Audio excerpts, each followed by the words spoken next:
I just wanted to know, can I reuse my press-on nails? You guys asked me that too. The answer is yes, but the most common information online is kind of like take some nail polish remover and just like wipe them off. It doesn't work.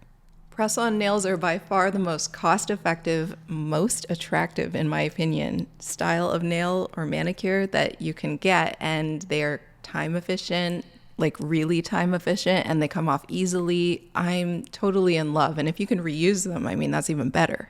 In this video, I'll show you how to remove your press-ons properly and how to reuse them so that they are fresh for your next time that you decide to wear them.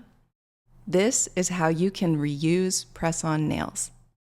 I've done a video on how to make these last a really long time, and I've had these on for a while. These are a beautiful color red, and I really like them. When you have a good set of press-ons, why not use them again? First, get comfortable with removing them. For this, you need a bowl, some very warm water, not hot, but really warm, some dish soap, and any oil that you have, and some rubbing alcohol. Fill up your bowl with very warm water. The science here is basically that you have these nails adhered to your own nail, and in order to start to lift them off, to swell the finger with the warmth of the water increases blood flow to your hand, meaning that if you have your hand sitting in there, the nails don't fit as well. And then we add a few drops of dish soap and a few drops of oil.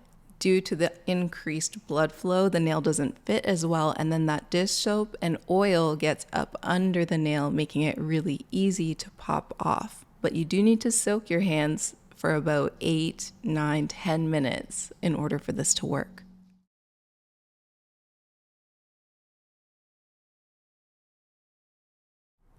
Once the time passes, you can take one of the nails and just press it up under the edge and it should pop right off. But if it doesn't, soak them for a few more minutes and try again.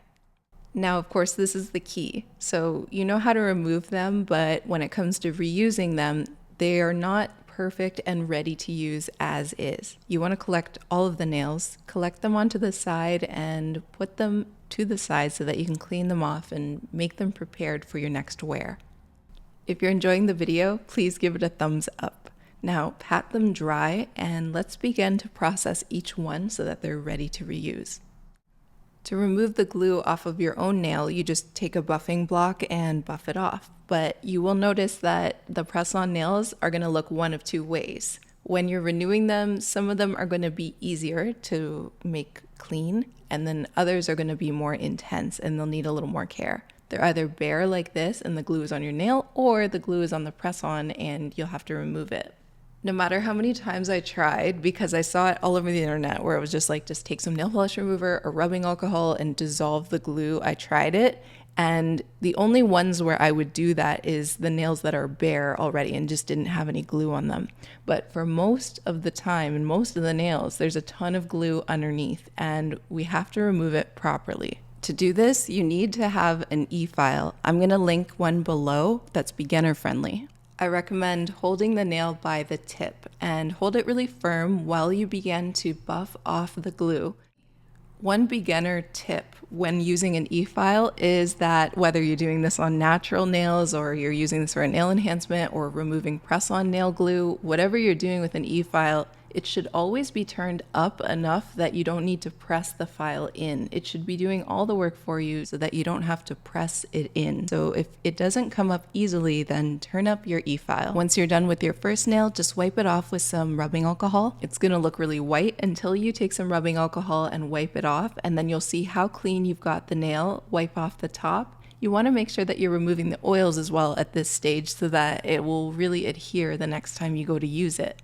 The key to getting your nails to stay on for like 2-3 weeks is making sure that they don't have oil on them. So rubbing alcohol is a huge part of doing any manicure.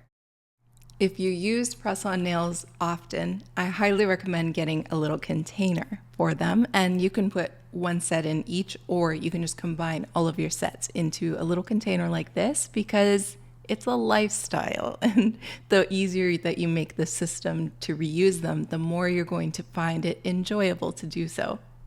Now you have a fresh set of press-ons that are ready to use anytime you want, and you can of course style them differently next time you go to wear them. So if you want to wear them again but you want to change the shape, you totally can. Please let me know in the comments what nail shape you like the most. I'm just taking a poll right now and I want to know what's your favorite shape of nail, and is it long or short? This is what it looks like when you just reapply them. So I've just put these back on. But if you really want them to look like salon fresh, then take a nail file to them and reshape them perfectly. This is going to give you a completely fresh straight edge, which with any manicure, whether you have natural nails or acrylic nails, of course press-ons, the plastic, the acrylic, anything, it dulls down and it shapes into a rounder shape. Even if you started with perfectly square nails, they always end up rounding out just because you touch stuff and then it like buffs it down in a really microscopic way. So when you refresh the shape, you refresh the whole manicure and it looks beautiful. Thumbs up if you enjoyed and click my channel for more.